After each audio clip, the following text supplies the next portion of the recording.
Hello everyone, it's Leon here, and I'm joined by Louise. Hello. Who has been playing Unravel. Yes, I have. So, tell us about it. That was already a pun. If you didn't already know, that was an SEW stringing you along yarn pun, because we wanted to make many puns. If we get them out of the way just now. Just get them out of the system, yeah. Get it out of the system. The That's control's fine. So woolly. it's not bad.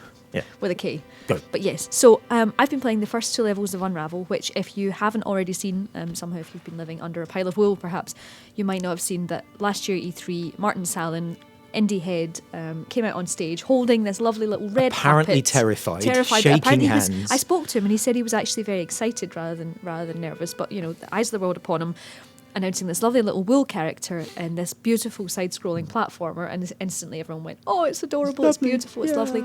And having played the first 2 levels, I can completely agree and say it is adorable, it is beautiful. And it's not just like kind of a cute, lovely, bouncy platformer. It's got like some sads and some hards. Yeah, it's actually quite sweet. I have the origin story here, and it says it's inspired by the beautiful environment that Salin created.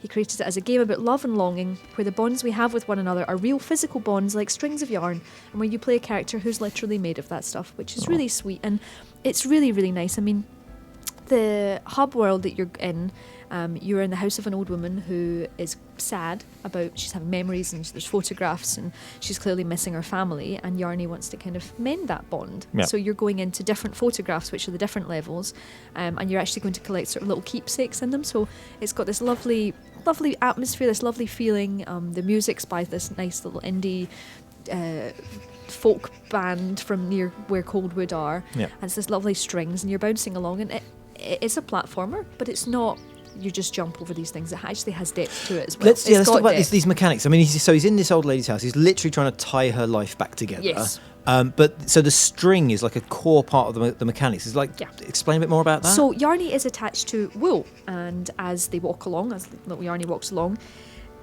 yarn drops behind him. So he's constantly leaving it behind. And I say him, but we don't know whether he's he or she. We have no idea.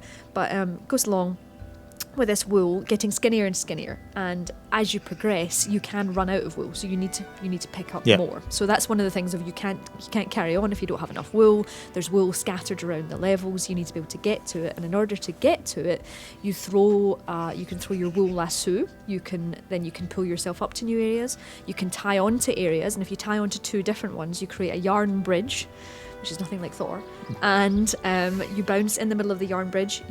Like a trampoline, basically use it as a trampoline, and you can take objects with you, you can carry objects, and there are moments, where I was playing the first 2 levels and I got, slightly stuck. Yeah. Where a couple of tricksy, you've got to use physics because you've got to use strings to open doors, and you've got to do various things. So there is it has a nice atmosphere, but it's actually got proper challenging, not quite the witness levels. It's not kind of challenging all the way through. It's like there's like moments where it's kind of like it'll throw like a knot in your path, literally. Yes, literally throw a knot in your path, and it's nothing that's gonna you don't want to throw your controller anywhere, but there are challenging moments of how do I get there. Or there are also moments where if you perhaps have tied something up wrong, you won't be able to get to your next set of wool, so you need to tie things in a specific way. You need to not waste wool.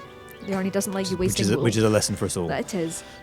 But it is surprisingly so it's quite sad. Like the whole sort of wandering around this sad woman's house, you see these memories, don't you? So you can see these sort of floating vaporous memories as you kind of explore. But there's things also like with crabs, like you get grabbed by a crab. Yes. And it's really horrible. It just really smashes you into the ground. It's really funny actually, because you're going through and it's lovely and you're skipping and you're being distracted by butterflies. And then crab. And then there's a crab and you're in the sea levels. Actually, I love the sea level.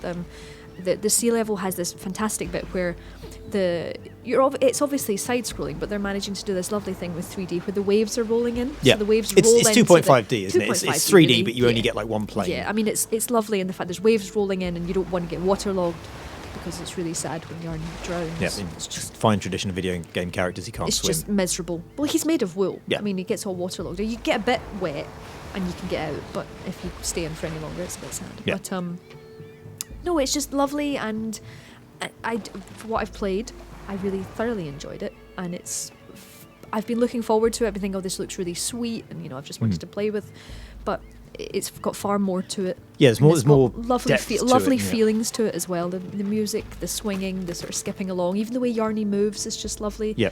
The sort of idling animations is nice, distracted by butterflies, and he's scaring off seagulls, and it's genuinely a very pleasant platformer, and I'm really looking forward to playing the next. And it's not out that far It's out very soon. Very it's out on. If you have EA's early access, you can play the first 2 levels that I played on Thursday, and it's out on the 9th of February. So we should have a full review of Unravel next week. So keep your eyes peeled. Yeah, come back and have a look then.